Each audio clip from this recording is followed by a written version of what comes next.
how would you this work? All right, so I'm going to go on the point of this thing, because you've all seen this already. And what Michael talked about is exactly what we're trying to do in Georgia. It is exactly what we're trying to do. We're trying, when we talk about personalized learning, forget the barriers part. This is a slide I gave to the board talking about if you don't give me some more money, I can't get this done. So just ignore that for a minute. Georgia's path to personalized learning and barriers. But what we're trying to do is create this environment right here. And that's where, in the classroom, that child will have their personalized learning needs met by the teacher. And how do you do that? Why isn't it done today? Because the teachers don't have time to do that today. It is too much work to take 30 kids and do a personalized plan for each one of them. So we apply technology. I would love for you guys to go down to the Kia plant like Helen and I did a month or a couple of weeks ago and understand how technology transforms the business world and how it could transform education. But you have to understand what the business did to adopt that technology to make that transformation. That's how education has to adopt technology. And it's just dancing around the edges right now. It doesn't adopt technology. It looks at it and goes, oh, that's kind of cute, but it doesn't embrace it. This is basically embracing that technology in the classroom, okay? So what we're doing is we've rolled out LDS. This piece right here is the differentiation piece. That's the piece where the teacher can go, I know what's wrong with my 30 kids because I can see their history, 7 years of their history. I know coming into my classroom what's wrong and what those kids need to work on. That's this piece right here. Very easy to use, very easy to look at. Designed by the teachers. But when they find the problems, then the next solution was go out to Google and find your solutions. And they may be aligned, they may not be aligned, but it's your job to figure that out. So consequently, it's not done as well as it could be. This right here is the state went out and found those resources. We found the best aligned resources to those standards and we automatically attach them. So when you're sitting in here looking at the dashboard that's showing you here that 15 kids are deficit in that standard, you just hit a button and up top those resources for that particular standard, for that particular kid. Okay? That happens automatically with pushing the button. Then we went over to the district. This is implemented, by the way. It's available to teachers right now. Now, we don't have all standards covered for all resources because there's a lot of resources that have to be added. Remember, my team doesn't do content. So Ed's content, I want Ed's content.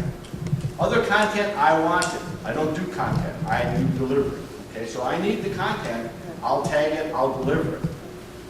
The most interesting thing is this one right here. When we rolled this out in pilot in Clark, Athens County, guess what the local people said?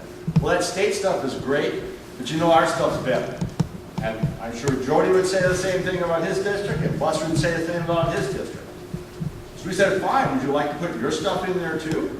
And they said, yeah, we'd like to load our stuff. So in Clark Athens, when those teachers go in and they see those standards, not only do they get the state stuff, they also get that local district stuff.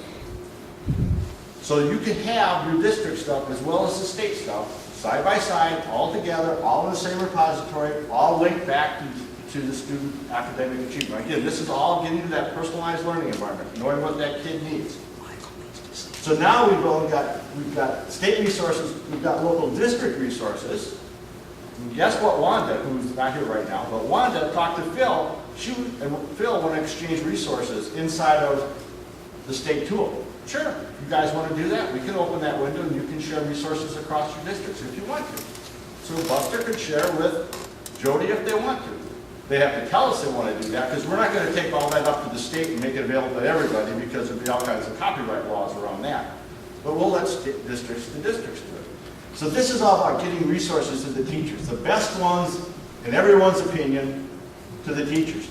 This one right here takes it to the student. Now everything to this point in time, the teacher is able to do it on the whiteboard, the smartboard, do it in class, give the link to the kids. But it was all about the teacher teaching the resource, teacher using the tool. This is where the teacher can take these resources and assign them to a child in a statewide learning management system. This is where you really move into that personalized learning environment. This is where they can do that blended learning now. They go home, they can log on the system. They can do the media center, they can log on the system, and they'll see their resources, assigned to just them, based on their learning styles, personalized for them. The teacher didn't have to do it any more work. In fact, they actually did less work because the computer is finding all these things for them, okay?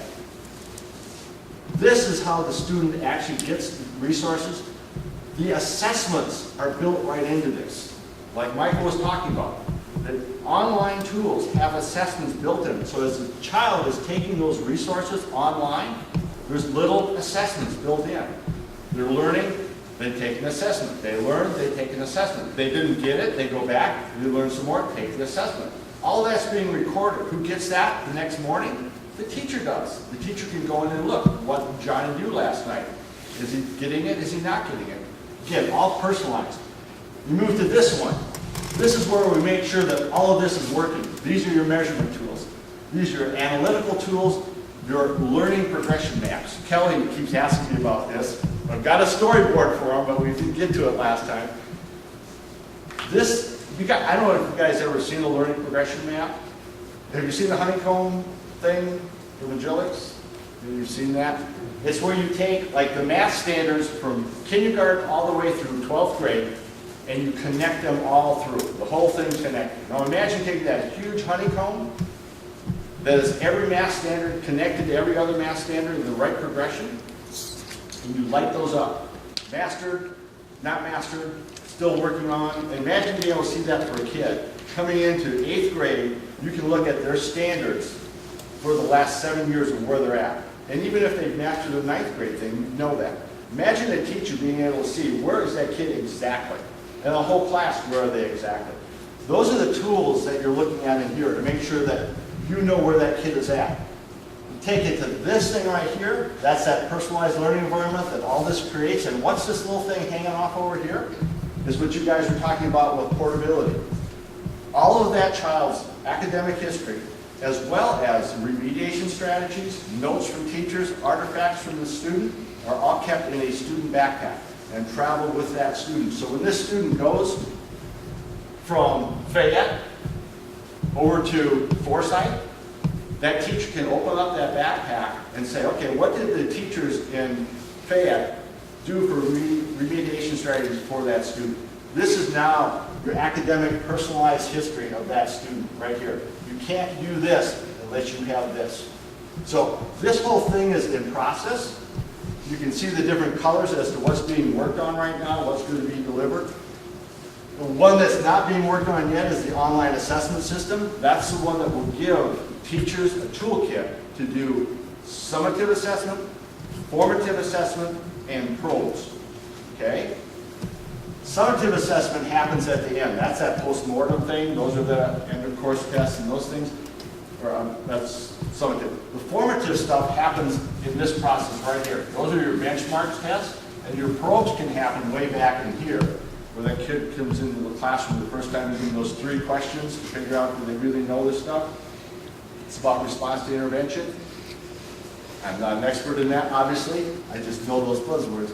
Response to intervention is where the teacher has these probes available. So what we're talking about doing is creating an online assessment toolkit where, now they're teachers, so they're laughing at me, I can tell. We give them a kit that basically is a full kit of assessment tools where they can pick and choose, do I want some probes, do I want some formative, or do I want some summative? They can put that whole thing together, put it into their folders, and deliver it to their kids any way they want. So that's what we're delivering up here. And it does tie right to what Michael was talking about. It's exactly the same thing. We just need to finish it. That's what some of the barriers begin, which you guys don't have to worry about. One of the things we talked about in the break was about Georgia Virtual School. I asked about kind of how it relates to what you mentioned about New Hampshire. So can you talk about that specifically? The Georgia Virtual School does multiple things. One thing is a lot of the resources that are coming in right here come from Georgia Virtual School. 145 courses disaggregated into 20,000 digital objects aligned to the standards. That's where we get a lot of these. The other thing that Georgia Virtual School could be used for is competency-based learning. It is perfectly set up to do that already. It is that is how kids move on. When they master something, they move on. They don't wait for the other kids online to move on. When they learn something, they move on to the next thing because it's all online. But then we have to wait until then the course test is given, because that's given at a certain point in time and has to line up with the rest of the kids in that school where they came from. So that would be a perfect pilot. If you really wanted to test out competency-based learning, the Georgia Virtual School would be an excellent place to try that out. That's just my personal opinion.